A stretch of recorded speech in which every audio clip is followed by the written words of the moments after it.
அப்போஸ்தலர் 3ஆம் அதிகாரம் 15வது வசனத்துல இந்த வார்த்தையை நம்ம வாசிக்கிறோம். ஜீவாதிபதி என்கிற வார்த்தையை அப்போஸ்தலர் 3:15 உங்களுக்கு வாசிக்கிறேன். ஜீவாதிபதியை கொலை செய்தீர்கள், அவரை தேவன் மரித்தோரிலிருந்து எழுப்பினார், அதற்கு நாங்கள் சாட்சிகளாய் இருக்கிறோம் என்று சொல்லி இந்த அப்போஸ்தலர்கள் ஆதி திருச்சபையில இந்த சபை ஆரம்ப நாட்களில் சுவிசேஷத்தை அறிவிக்கும் பொழுது இந்த காரியத்தை அறிவிக்கிறத நீங்க பார்க்குறீங்க. ஜீவாதிபதியை கொலை செய்தீர்கள் என்று சொல்லி பேசுகிறார். அவரை தேவன் மரித்தோரிலிருந்து எழுப்பினார், அதற்கு நாங்கள் சாட்சிகள். இப்போ இந்த ஜீவாதிபதி என்கிற அந்த வார்த்தை கர்த்தராகிய இயேசு கிறிஸ்துவுக்கு பயன்படுத்தப்பட்டிருக்கு. அவர் நமக்காக கொலையுண்டார் என்றும், அவர் நமக்காக மரித்தவர், மீண்டும் உயிரோடு எழுந்தார், தேவன் அவரை எழுப்பினார், அதற்கு நாங்கள் சாட்சிகள் என்று இந்த வார்த்தை சொல்லுகிறது. ஜீவாதிபதி அப்படின்னு சொன்னா என்ன அர்த்தம்? ஜீவனுக்கு அதிபதி. அதனால ஆங்கிலத்தில் பிரின்ஸ் ஆஃப் லைஃப் என்று சொல்லி சொல்லப்பட்டிருக்கோம். அப்ப ஜீவனுக்கு அதிபதி என்று சொல்லி அர்த்தம், அதாவது ஜீவனுடையவர் அல்லது ஜீவனை தருபவர், நமக்கு ஜீவனை தருகிறவர் என்று சொல்லி அர்த்தம். அதான் ஜீவ அதிபதி என்பதனுடைய அர்த்தம். சரி, இந்த வார்த்தை எதற்காக இயேசு கிறிஸ்துவுக்கு பயன்படுத்தப்பட்டிருக்கு? இது எந்த வார்த்தையின் மூலமாக இவர் மட்டுமே மெய்யான தேவன் என்று சொல்லி நாம் அறிந்து கொள்ள முடியுமா, அறிவிக்க முடியுமா? அதற்கு இந்த வார்த்தை எவ்வாறு பயன்படுகிறது என்று சொல்லி பார்க்கலாம். இயேசு கிறிஸ்துவை குறித்து வேதம் யோவான் 14:6 ஜீவன் என்று அவரை சொல்லுகிறது. யோவான் 14:6 அதற்கு இயேசு, நானே வழியும் சத்தியமும் ஜீவனுமாய் இருக்கிறேன், என்னை அல்லாமல் ஒருவனும் பிதாவினிடத்தில் வரான். அப்ப ஜீவன் என்று சொல்லுகிற இந்த வார்த்தை கர்த்தராகிய இயேசு கிறிஸ்து தனக்குரிய வார்த்தை. நான் தான் ஜீவன் என்று சொல்லி அவர் சொல்லுகிறார். மாத்திரமல்ல, ஜீவன் என்று சொன்னால் இந்த உலகத்தில் காணப்படுகிறதான ஜீவன் உள்ளது, ஜீவன் இல்லாதது என்று சொல்லி நம்ம பிரிக்க முடியும். அப்ப ஜீவன் உள்ளதான மிருகங்கள், தாவரங்கள், மனிதர்கள் ஜீவன் உள்ளவர்களா இருக்கிறார்கள்.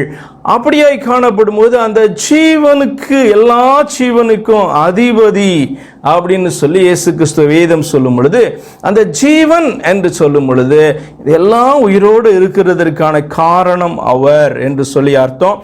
அப்ப நானே ஜீவனுமாய் இருக்கிறேன் என்று சொல்லுகிறார். மாத்திரமல்ல, நாம பெற்றிருக்கிற இந்த ஜீவன் நித்திய ஜீவனாக வேண்டும் என்று சொன்னால், அல்லது நித்தியமாக நம்ம வாழ வேண்டும் என்று சொன்னால், அதற்கும் காரணம் இயேசு கிறிஸ்து தான் என்று வேதம் சொல்லுகிறது.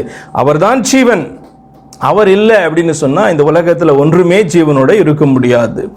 அடுத்து இது தொடர்ந்து நமக்கு இந்த ஜீவன் காணப்பட வேண்டும் என்று சொன்னால், மறுமையிலே நாம் இந்த ஜீவனை பெற்றுக்கொண்டவர்களாக என்றென்றும் ஜீவிக்க வேண்டும் என்று சொன்னாலும், நித்திய ஜீவன் என்கிற வார்த்தையும் கர்த்தராகிய இயேசு கிறிஸ்துவுக்கு தான் பயன்படுத்தப்பட்டிருக்கிறது.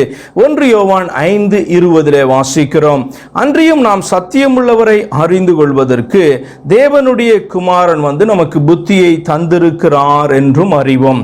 சத்தியமுள்ள தேவன், அதரிசனமான தேவன், காணக்கூடாத தேவன், யாருமே கண்டிராததான தேவன், அந்த தேவனை குறித்ததான புத்தியை மனிதர்களாகிய நமக்கு தரும்படியாக தேவனுடைய குமாரன் வந்தார் என்று சொல்லப்பட்டிருக்கு. அப்படி என்று சொன்னால், தேவனுடைய குமாரன் என்று காணப்படுகிற ஒருவர் வந்தாரா என்கிற ஒரு கேள்வி எழும்.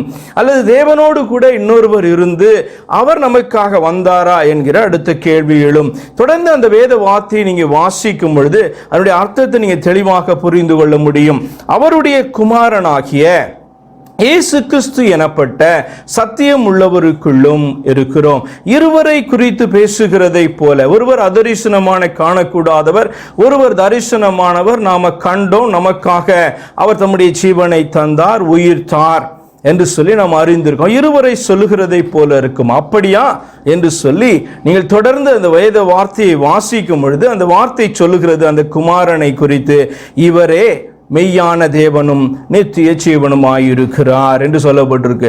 அப்ப இவர்கள் இருவரா, அல்லது அந்த அதரிசனமான தேவன் தான் நமக்காக தரிசனமானாரா, அல்லது இந்த தேவன் தான் நமக்காக குமாரனாக வெளிப்பட்டாரா, அந்த ஒன்றான மெய் தேவன் தான் நமக்காக மாம்சத்திலே வெளிப்பட்டாரா, அவரை தான் குமார் என்று சொல்லுகிறோமா என்று நீங்கள் ஆராய்ந்து பார்த்தால் ஒரு சந்தேகமுமே இல்லாம அவர்தான் நமக்காக வெளிப்பட்டார். அதாவது ஒன்றான மெய் தேவனாயிருக்கிறவர், அதரிசனமாயிருக்கிறவர், என்றென்றும் சாவாமை உள்ளவர் நமக்காக ஒரு சரீரத்தில், மனித சரீரத்தில், மாம்சத்தில் வெளிப்பட்டு அந்த சரீரத்தை நமக்காக அடிக்க ஒப்பு கொடுத்தார். அதான் ஜீவாதிபதி. சரி, ஏன் அப்படி சொல்லுகிறோம் என்று சொன்னால், இவரே அப்படி என்று சொல்லுங்க, குமாரனை காண்பித்து, மனிதனாக வெளிப்பட்டவரை காண்பித்து, இவரே மெய்யான தேவன் அப்படி என்று சொன்னார். வேற டூப்ளிகேட் தேவன்லாம் இருக்க முடியுமா? பொய்யான தேவர்கள்லாம் இருக்க முடியுமா?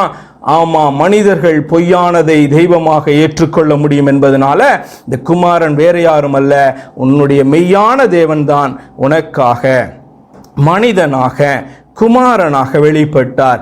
அதாவது அந்த தேவனை குறித்து சாட்சி சொல்வதற்காக, தேவன் யார் என்பதை நீ அறிந்து கொள்ளும்படியாக அவர் இப்படியாக அந்த தேவனே உனக்காக வெளிப்பட்டார் மனுஷனாக என்று சொல்லி அந்த வார்த்தை விளக்குகிறதற்காக தான் இவரே மெய்யான தேவன் என்று சொல்லப்பட்டிருக்கு. மாத்திரமல்ல, அதுல நித்திய ஜீவனுமாயிருக்கிறார்.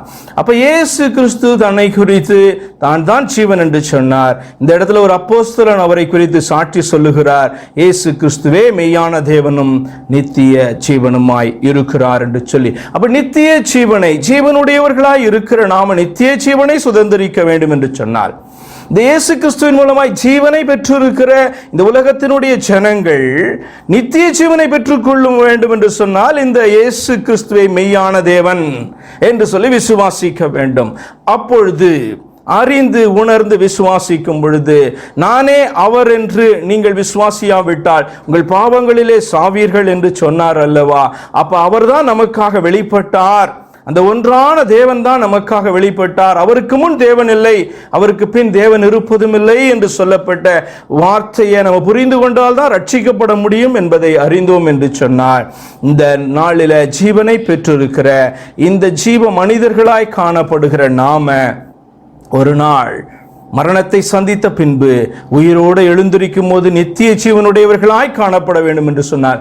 அதற்கும் இந்த இயேசு கிறிஸ்து யார் என்று அறிந்து உணர்ந்து விசுவாசிக்கிறதான அந்த விசுவாசத்துல தான் அது காணப்படுகிறது என்பதற்காக தான் இந்த நித்திய ஜீவனுமாய் இருக்கிறார் என்று சொல்லப்பட்டு இருக்கிறது.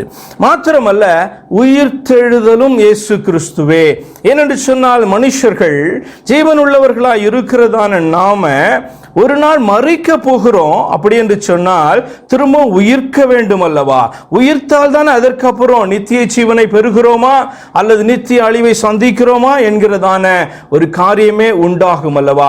அப்ப முதல் மரணத்தை சந்திக்கிறவர்கள் உயிர்த்தெழுதலை அடைய வேண்டும் என்பதற்காக இயேசு கிறிஸ்துவை குறித்து வேத வார்த்தை சொல்லுகிறது. உயிர்த்தெழுதல் என்பதும் அவர்தான், ஜீவன் என்பதும் அவர்தான், நித்திய ஜீவன் என்பதும் அவர்தான், உயிர்த்தெழுதல் என்பதும் அவர்தான். யோவான் 11ஆம் அதிகாரம் 25வது வசனத்திலே வாசிக்கிறோம், இயேசு அவளை நோக்கி, நானே உயிர்த்தெழுதலும் நித்திய ஜீவனுமாயிருக்கிறேன், என்னை விசுவாசிக்கிறவன் மரித்தாலும் பிழைப்பான் என்று சொன்னார். அப்ப இயேசு கிறிஸ்து ஜீவன் மாத்திரம் அல்ல, விசுவாசிச்சாலும் சரி விசுவாசிக்காலும் சரி அவர்களுக்கு ஜீவனை கொடுக்கிறவர் இயேசு கிறிஸ்து.